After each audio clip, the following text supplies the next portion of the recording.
आज बिजली ट्रांसफार्मर के बारे में जानने की कोशिश करते हैं। ये दो किस्म के होते हैं, एक स्टेप डाउन ट्रांसफार्मर होता है और दूसरा स्टेप अप ट्रांसफार्मर होता है। पहले हमें ये जानना ज़रूरी है कि किसी भी ट्रांसफार्मर में आयरन कोर होता है, यानी ये एक लोहा होता है। इसके बाहर ये लेमिनेटेड होता है, बारीक बारीक पत्रों से लेमिनेटेड होता है। तो बाहर से यानी बिजली सोर्स से जो बिजली आती है उसको हम इनपुट कहते हैं, और इस इनपुट में कॉइल्स होते हैं, बिजली की तारें होती हैं, बिजली के टर्न्स होते हैं, बिजली की तारों की कुंडलियां होती हैं। और इस तरफ से एक ये आ गई प्राइमरी कॉइल। दूसरी साइड में जहां जहां आउटपुट होता है वहां सेकेंडरी कॉइल होती है। तो इन दोनों में डिफरेंस क्या है? अगर हम ये चाहते हैं कि बाहर से तार से बिजली ज़्यादा आ रही है और आगे घरों को बिजली देनी है, तो हमें ये देखना पड़ेगा कि प्राइमरी कॉइल में ज़्यादा कॉइल्स होनी चाहिए और सेकेंडरी कॉइल में कम वो कुंडलियाँ होनी चाहिए। पहले में ज़्यादा कुंडलियाँ होनी चाहिए, सेकंड में कम कुंडलियाँ होनी चाहिए। आपने देखा होगा खोल के ट्रांसफार्मर जो है एक बक्सा जैसा होता है। तो ये दोनों जो है प्राइमरी और सेकेंडरी कॉइल्स आपस में कनेक्ट नहीं होती हैं, लेकिन बिजली कैसे पैदा हो जाती है?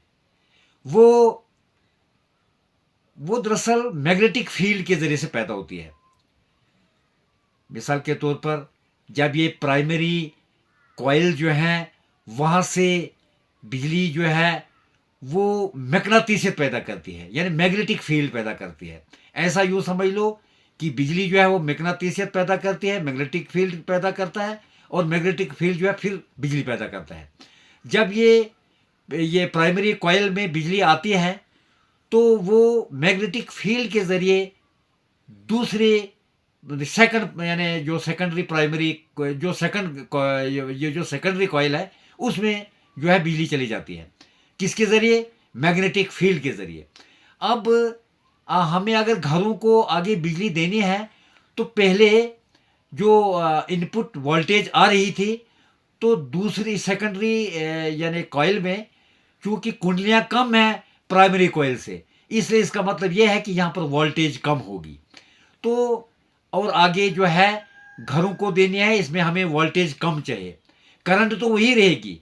ये इसकी मिसाल ऐसे समझे करंट और वोल्टेज की, कि जैसे एक पाइप है और उसमें प्रेशर है, तो प्रेशर ज़्यादा हो सकता है लेकिन पाइप में पानी की क्वांटिटी वही है।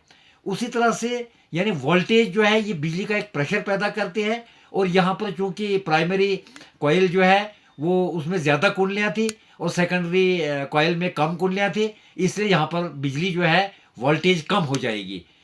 तो ये भी हम जान लें कि ये जो बक्सा है इसमें जो है ये तेल से भरा होता है। और किस किस्म के तेल से भरा होता है? ये मिनरल ऑयल से भरा होता है, क्योंकि ये बीच में खाली जगह नहीं रहनी चाहिए। अगर बीच में खाली जगह रहे तो ये शॉर्ट सर्किट कर सकती है, इसलिए इसको तेल से भर दिया जाता है। और ये ऑटोमेटिक मैग्नेटिसी यानी मैग्नेटिक फील्ड के ज़रिए से सेकेंडरी जो है कॉइल है उसमें बिजली आ जाती है, और यहाँ से बाहर जो है अब चूंकि बिजली घरों को जा रही है इसलिए वोल्टेज कम हो गई है यहाँ पे। तो इसके ये जो ये ट्रांसफार्मर है इसके ऊपर आप एक टैंक देखते हैं। तो ये टैंक क्यों बनाया होता है? ये दरअसल ऐसा होता है कि जब इसमें इनपुट के ज़रिए से जब इसमें बिजली आती है तो इसमें बहुत ज़्यादा गर्मी पैदा हो जाती है। तो जिस तरह से हम जो है स्टोव पर पानी का पतीला रखते हैं, तो वो जब बहुत ज़्यादा गर्म हो जाता है तो उसमें उबाल आता है। अभी पानी कहाँ जाता है? पानी है तो हमें वो निकल जाता है बाहर। तो इस तरह से यहाँ भी अगर ये जो इसमें बहुत ज़्यादा तेल गर्म हो जाता है, और आपने देखा भी होगा, सुना भी होगा कि इसमें आवाज़ होती है, आवाज़ आती है जहाँ ट्रांसफार्मर होता है। वो क्या आवाज़ होती है? क्योंकि ये ट्रांसफार्मर गर्म हो जाता है, तो गर्म होकर जो है एक किस्म का उबाला आता है। तो वो एक नली के ज़रिए से, एक पाइप के ज़रिए से ऊपर जो टैंक बना हुआ है छोटा सा, तो इसमें जो है वो तेल चला जाता है। लेकिन ये पूरा भर नहीं जाता है, अक्सर कभी कम भी रह जाता है। तो क्योंकि जगह कम नहीं रहनी चाहिए, तो इसके लिए भी एक चीज़ है, वो ये है कि वैक्यूम जो है यहाँ पर सिस्टम लगाया जाता है।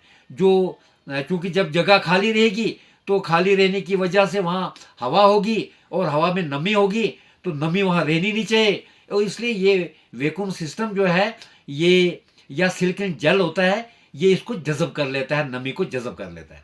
ये था यानी step down transformer. Step up transformer वो होता है, ये जो है बिजली ट्रांसमिशनों में इस्तेमाल होता है। यानी इनपुट में जब ये हम देखते हैं प्राइमरी कॉइल में, उसमें कम कुंडलियाँ होते हैं, कम टर्न्स होते हैं, कम इसके वो चक्कर होते हैं, जबकि सेकेंडरी कॉइल में ज़्यादा होते हैं। यानी इसका मतलब ये है कि यहाँ पर अब ज़्यादा बिजली जो है वो पैदा होगी, क्योंकि ये यहाँ बिजली पैदा इसलिए ज़्यादा करनी है क्योंकि दूर जो है इलाकों को जो है, या दूर फैसला जो है बिजली ने तय करना है, तो इसलिए एनर्जी ज़्यादा ज़ाया नहीं होनी चाहिए, इसलिए यहाँ पर बिजली ज़्यादा आगे वोल्टेज पैदा होगी, और इसको हम स्टेप अप ट्रांसफार्मर कहते हैं।